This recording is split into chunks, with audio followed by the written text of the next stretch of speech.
అతని మాట తీరు ఏ విధంగా అంటాడంటే ఓ సామెత ఉంది, నో నిజం అదే జగనిజం.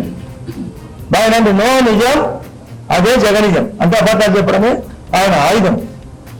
పదవులకు డబ్బుకు మరిగి మామూలుగా ఊళ్ళో బయట కుక్క తిరుగుతుంటుంది, అది ఆమె తిరుగుతుంటుంది, బలంగా ఉంటుంది. ఇంటి కుక్క ఏమో విశ్వాసం ఉంటుంది, ఇది కుక్క వాటం తినడానికే ఇచ్చినాడు.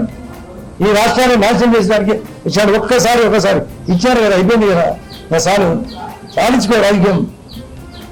రైతులు బాగుపడాలా.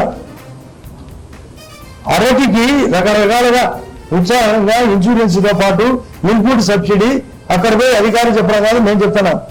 సెంట్రల్ ఇన్సూరెన్స్ పాలసీ ఉంది, ఫసల్ బీమా యోజన ఒక స్కీమ్, ప్రధానమంత్రి ఫసల్ బీమా యోజన. ఒక గంటలో కుక్క ఉంటుంది, అది ఎద్దులు తినలేదు, తను తినదు. అంటే తను కట్టాడు, తను ఏమీ కట్టనీయడు. అంతా నాశనమైంది. ఇటువంటి వ్యవస్థ పోవాలనేది మీరు ఆలోచించాలి. అసలు ఇన్సూరెన్స్ బనానాకు ముందైన విషయం అతనికి తెలియదు. ఈరోజు అధికారులు స్పష్టంగా చూపించారు, అయ్యా స్వామి ఇన్సూరెన్స్ ఉంది, నీకు దరిద్రం ఏం తెలియదు, నీకు అవగాహన లోపం ఉంది, అధికారం కావాలా, బటన్ నొక్కి అని బటన్ తినేది చెప్పడు.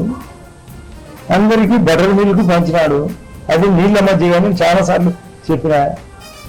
ఆ అవినాశుడు దరిద్రుని కేసులో ముద్దాయి, అది చెప్పడు. ఆ రోజు మా మీద లేనిపోని ఆపాదం. ఇలా సుప్రీం సతీష్ రెడ్డి కూడా ఆ రోజు చేసినట్టు చంద్రబాబు నాయుడు చెప్పినాడంట, నేను పొడిచి చంపినాడంట మధ్యాహ్నం నుంచి. పొద్దునేమో గుండెపోటు, నోటుకు వచ్చే అబద్ధాలు. అధికారం పోయింది, డబ్బు కలెక్షన్ పోయింది, అవినీతి అందరూ పారింది. అవినీతి ఏమి చేయలేక మొన్న మీరు గమనించిన జనవరి 13 నాడు వాళ్ళ ఇంట్లో ఒక డాక్టర్ చనిపోతే వచ్చినాడు, ఒక డిఎస్పీ గారిని మురళీ నాయకుని పిలిచినాడు. 2-3 నెలల్లో పడిపోతాడన్నాడు. ఇప్పుడు 2 నెలల 10 రోజులు అయింది. మళ్ళీ ఈరోజు ఏమంటాడు, విన్నారా, ఒక్క ఏదో కళ్ళు తీసుకున్నారంటే సంవత్సరం అయిపోయిందంట. ఒక్క 2-3 నెలల్లో మళ్ళా పడతాడంట. ఆ రోజు ఢిల్లీ పోయినాడు, 18